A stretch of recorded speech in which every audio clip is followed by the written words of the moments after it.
สบายดีเนาะสำหรับคลิปนี้นี่จะมาพันคำกริยาในภาษาเกาหลีหรือว่าจะมาเปลี่ยนแปลงภาษาเกาหลีจากรากศัพท์จากภาษาดังเดิมให้เป็นภาษาคำเว้าก็คือว่าภาษาเกาหลีนี้มันจะลงท้ายด้วยตะในเป็นคำกริยาหรือว่าคำคุณศัพท์แต่มันสามารถพันหรือว่าเปลี่ยนพันให้สามารถเว้าได้เนาะและก็สามารถสร้างเป็นคำถามได้มันก็คือภาษาอังกฤษที่มีคำ adjective หรือ adverb บ่สามารถสร้างเป็นคำถามได้แต่ตัวนี้มันจะสร้างเป็นคำถามได้เนาะมีแต่วิธีสังเกตคำว่ากริยาในภาษาเกาหลีก็คือจะมีคำตะลงท้ายทุกครั้งเลยเนาะส่วนโมมิตะจะเป็นส่วนใหญ่จะเป็นคำนามอันนี้จะมาเบิ่งนำกันเลยเนาะหลักจะเช่นว่ามอกตะอันนี้ก็เอามาเบิ่งตัวอย่างเลยเนาะกริยาเดิมเนาะรู้ว่าหลักศัพท์ในภาษาเกาหลีนี้คาดะเวลาเขาสิว่าเขาต้องตัดตะก่อนตัดตะตัวนี้เนาะจะเป็นคาไปอันนี้คือกันโอตะตัดออกเป็นโอมามอกตะกินมันนาตะมันนาพบหรือว่าเจอกันโพตะตัดตะออกเรือโพเบิ่งเห็นสรังฮาดะตัดตะออกเรือสรังฮาปกติเขาจะอ่านสรังงาอาจจะอ่านว่าสรังงาแปลว่าฮักฮาดะตัดตะออกเรือฮาหรือเฮ็ดหรือว่าดูภาษาอังกฤษตัวนี้ชาตะนอนสำหรับการเว้าเวลาเว้าในภาษาเกาหลีมีอยู่3ระดับเนาะที่ว่าหลักๆเขาจะว่ามีทางการแล้วก็สุภาพธรรมดาแล้วก็เป็นกันเองก็คือ1เนาะสำหรับเป็นทางการหรือว่าสุภาพมันจะมีคำลงท้ายพีอึบแล้วก็ซึมนิดะกับอันนี้เป็นสุภาพหรือเป็นทางการเนาะพีอึบซึมนิดะนี่ที่2มาเมนโยฮัน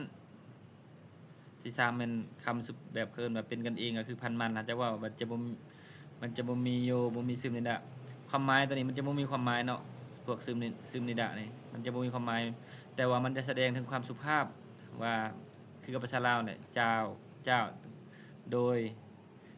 สิประมาณนี้เนาะเจ้าโดยเนี่ยเพราะว่ามันจะแปลบ่ได้เพราะว่าแต่มันเป็นเครื่องหมายให้ฮู้คือเอิ้นว่าให้ฮู้ตำแหน่งแล้วก็ความสุภาพความเคารพอันนี้เฮามาเบิ่งนำกันเลยเนาะหลักการก็หลักการเว้าเนาะอยู่นี้นี่ถ้าว่าคำลงเอาเป็นทางการก่อนเนาะซึ่งในด้านนี้จะใส่กับตัวสะกดคำกริยาตัวที่มีตัวสะกดก็คือว่าจังได๋อันนี้เนาะมอกตะนี่ตัวกอไก่นี่เป็นตัวสะกดนี่จะไปกับมอกซึมนิดะชื่อง่ายๆพี่อึบนี่ไปกับคำกริยาส่วนซึมนิดะไปกับไปกับพันธชนะหรือว่าตัวสะกดอะไรเนาะ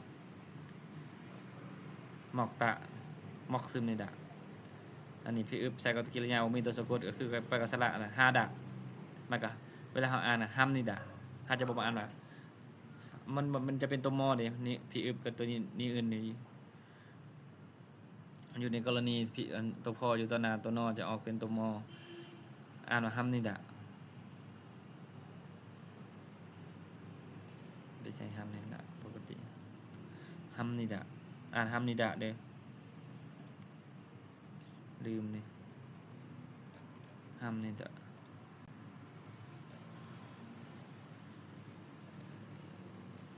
ตัวนี้คือกันเนาะภาษาเกาหลีน่ะเวลาเขาสร้างเป็นคำถามก็คือกันเนาะก็คือเขาสำหรับซึมนิกะที่เป็นทางการนี้สำหรับพี่อึบซึมนิดะหรือว่าซึมนิกะนี้ซึมนิดะกับซึมนิดะเป็นประโยคบอกเราส่วนซึมนิกะจะเป็นประโยคคำถามจะเปลี่ยนจากตะอันนี้กะเนาะคือกันเนาะเช่นมอกตะนี่มอกซึมนิกะกินบ่นะโยคือกันโยเนี่ยจะได้ยินแต่เสียงอย่างเดียวสุดแบบสรังเฮโยฮักคำว่าจะหักว่าสรังเฮโยอาจจะออกเสียงนินเสียงโยหักบ่ประมาณนี้แหละนั่นจะบ่คือภาษามันจะบ่คือภาษาอังกฤษอาจจะมี verb สวย verb to do verb to have หลายๆ verb ที่สามารถสร้างเป็นคำถามได้เนาะแต่อันนี้มันจะรู้สึกว่าเขาเข้าใจง่ายนิดนึงเนาะเพราะว่ามันจะลงท้ายด้วย หมายคำถามละเครื่องหมายคำถามละจะเป็นคำถามเลยเนาะในภาษาเกาหลีมันบ่คือภาษาอังกฤษอันนี้คือกันอันนี้จะเวลาสร้างบรรทัดคือกันเนาะถ้ามีพยัญชนะตัวสะกดก็คือซึมนิกะอันนี้บ่มีตัวสะกดหรือว่าคำกริยาบ่มีหรือว่าคำสระอันน่ะจะไปกับไปกับพิอึบนิกะวันนี้มาเบิ่งโครงสร้างเนาะโครงสร้างนี้จะบอกไว้ก่อนเลยเนาะภาษาเกาหลีมันจะแตกต่างกับภาษาลาวเฮาเนาะภาษาลาวเฮาน่ะจะเว้าเป็นหน้าเป็นส่วนหลายเนาะก็คือว่าเป็นหลักเลยแหละแต่ว่าภาษาเกาหลีนี่ก็คือมันจะเอาข้างหลังแต่ว่ามันจะเอาทางหลังไปหน้ากิริยาทุกกิริยาจะอยู่ข้างหลังสุดมันจะเอาหนึ่งมันคำกิริยาตัวประธานแล้วก็อันนี้มาเบิ่งตามตัวนี้ก็ได้ประธานกิริยากรรมในภาษาลาวนี่บ่อันนี้ภาษาเกาหลีมันจะเป็นประธานกรรมกิริยาอย่างเช่นว่าเนี่ยข่อยเนี่ยกินข้าวบ่ภาษาลาวนี่มันจะเอา1 2 3 4 5 6เลยแต่มันหั่น1 6 5 4 3 2ก็คือว่านานึนพัมเบิลมอกกึบสนิทกับปะทะข่อยข้าวกินนี่มันจะแปลกลับคืนนะมันจะแปลกกับย้อนกลับคืนแบบฟีดแบ็กมาข้าวข่อยกินเฮาฟังแล้วแบบแปลกๆเนาะแต่ว่ามันกับทุกอันแหละเป็นภาษาเขาเนาะมีแต่เฮาจื้อง่ายๆว่าหลักการมันจะเอาหลังไปหน้าเฮาเนี่ยเอาหน้านี่ไปทางหลังเฮานี่ภาษาเกาหลีนั่นหลังไปหน้าคือกันค่อยกินข้าวอันนี้ค่อยข้าวกินแม่ไปตลาดแม่ไปตลาดอมอมนิกาซิจังเงคับซึนิดะแม่ไปตลาดอันนี้แต่ว่าภาษาเกาหลีก็คือแม่ตลาดไปเลยอมนิกาเนี่ยแม่อันนี้เป็นประธานเนี่ยเดี๋ยวจะติดต่อไปคลิปต่อไปมันจะนำเสนอวิธีประธานหรือ subject ประธานบอกประธานตัวสีกรรมตัวสีกิริยานี่มาเบิ่งนั่นอันนี้ตัวสีประธานเนาะตัวสีตำแหน่งเวลาแต่ว่านี่จะมาเอาเบื้องต้นไปก่อนยังไม่ได้ลงลึกเกี่ยวกับการพันหรือว่าคำสีบอกสถานที่ต่างๆแม่ไปตลาดในภาษาลาวแต่ภาษาเกาหลีแม่ตลาดไปอมนิกาซิจังเงคาซึมนิดะอมนิกาซิจังเงคาอันนี้มันจะไปกับคาซึมนิกะคำนิดะอันนี้มันจะเป็นเนี่ยมันมาจากพิอึบอันนี้เห็นว่าใส่กับพิอึบซึมนิดะใส่พิอึบหรือว่าซึมนิดะเนาะอมนิกาซิจังเงคำนิดะอ่านคำนิดะอันนี้มันจะบอกสถานที่บอกเวลาพร้อมในสระเอนี่พออ่านหนังสือพิมพ์อัมบจิกาซินมูเนอร์อันนี้ซินมูเนอร์อีกซึมนิดะไปกับซึมนิดะเพราะว่ามีตัวสะกดพออ่านหนังสือพิมพ์อัมบจิกาซินมูเนอร์อีกซึมนิดะวันนี้การสร้างประโยคที่บ่มีตัวกรรมเนาะภาคแสดงก็คือว่ามันจะบ่มีกรรมห้องหับเช่นว่าเรื่องการบรรยายหรืออธิบายลักษณะต่างๆเนาะเช่นว่าท้องฟ้าสวยงามนี่ฮานูรีอารึมทำตะทำนิดะ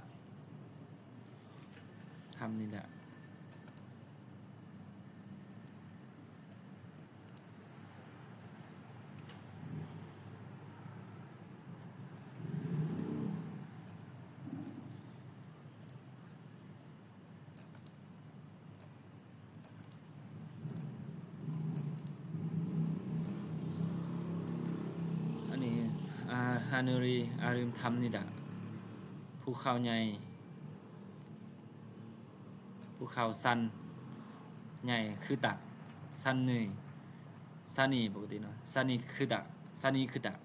เวลาอ่านภูเขาใหญ่ซานีคึมนิดะซานีคึมนิดะซานีคึมนิดะอ่านเพราะว่าตัวพออยู่ทางหลังตัวนอหรือว่าตัวมอแมวจะอ่านเป็นตัวมอซานีคึมนิดะเสื้อเปียกอุซีสัตตะมีตัวสะกดใส่ซึมนิดะเสื้อเปียกอุซีสัตซึมนิดะอากาศอะไรกันนาฬิกาท็อปตะมาจากท็อปตะมีตัวสะกดใส่ท็อปซึมนิดะอากาศร้อน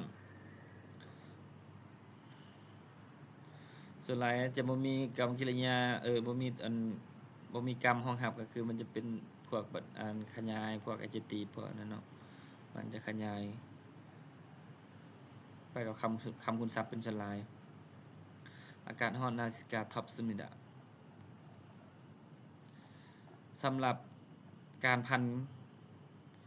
ซึมิดะเป็นทางการก็สิมีเท่านี้เนาะรายละเอียดมาเบิ่งคืนเลยตามที่สอนมาตามแนะนำมานี่แหละบนอกเหนือจากนี้นะสำหรับคลิปต่อไปจะมาแนะนำวิธีการพันโย